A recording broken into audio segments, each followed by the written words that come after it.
she said. "The girls never seem to have needed it, and Dickie is such a baby, and the only boy. Somehow—" "Oh, my dear," said Mrs. Spears, and she laid her sewing down. "I don't wonder Dickie has these little outbreaks. You don't mind my saying so, but I'm sure you make a great mistake in trying to bring up children without whipping them. Nothing really takes its place, and I speak from experience, my dear. I used to try gentler measures." Mrs. Spears drew in her breath with a little hissing sound. "Soaping the boys' tongues, for instance, with yellow soap, or making them stand on the table for the whole of Saturday afternoon. But no, believe me," said Mrs. Spears, there is nothing like handing them over to their father." Mrs. Bendel, in her heart of hearts, was dreadfully shocked to hear of that yellow soap, but Mrs. Spears seemed to take it so much for granted that she did too. "Their father?" she said. "Then you don't whip them yourself?" "Never." Mrs. Spears seemed quite shocked at the idea.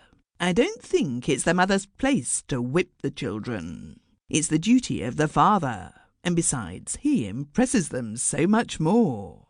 "Yes, I can imagine that," said Mrs. Bendel faintly. "Now my two boys," Mrs. Spears smiled kindly, encouragingly at Mrs. Bendel, "would behave just like Dickie if they were not afraid to. As it is—" "Oh, your boys are perfect little models," cried Mrs. Bendel. They were. Quieter, better-behaved little boys, in the presence of grown-ups, could not be found.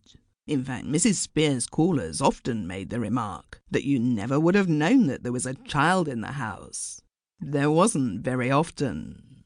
In the front hall, under a large picture of fat, cheery old monks fishing by the riverside, there was a thick, dark horsewhip that had belonged to Mr. Spears' father, and for some reason the boys preferred to play out of sight of this, behind the dog kennel or in the tool house, or round about the dustbin.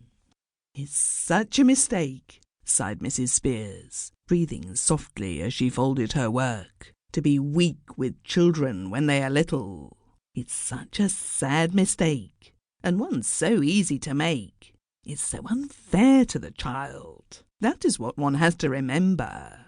Now, Dickie's little escapade this afternoon seemed to me as though he'd done it on purpose. It was the child's way of showing you that he needed a whipping." "Do you really think so?" Mrs. Bendel was a weak little thing, and this impressed her very much. "I do. I feel sure of it, and a sharp reminder now and then," cried Mrs. Spears in quite a professional manner, "administered by the father, will save you so much trouble in the future. Believe me, my dear." She put her dry cold hand over Mrs. Bendel's. "I shall speak to Edward the moment he comes in," said Dickie's mother firmly. The children had gone to bed before the garden gate banged, and Dickie's father staggered up the steep concrete steps, carrying his bicycle. It had been a bad day in the office. He was hot, dusty, tired out.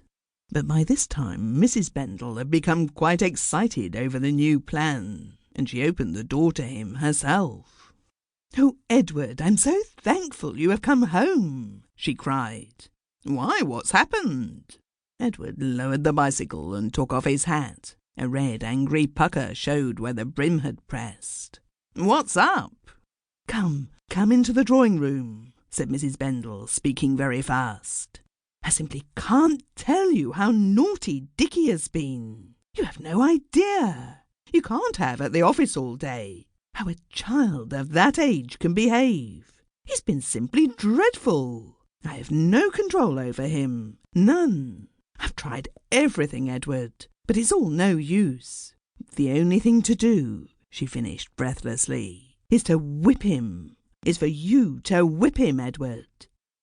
In the corner of the drawing-room there was a whatnot, and on the top shelf stood a brown china bear with a painted tongue. It seemed in the shadow to be grinning at Dickie's father, to be saying, "Hooray! This is what you've come home to."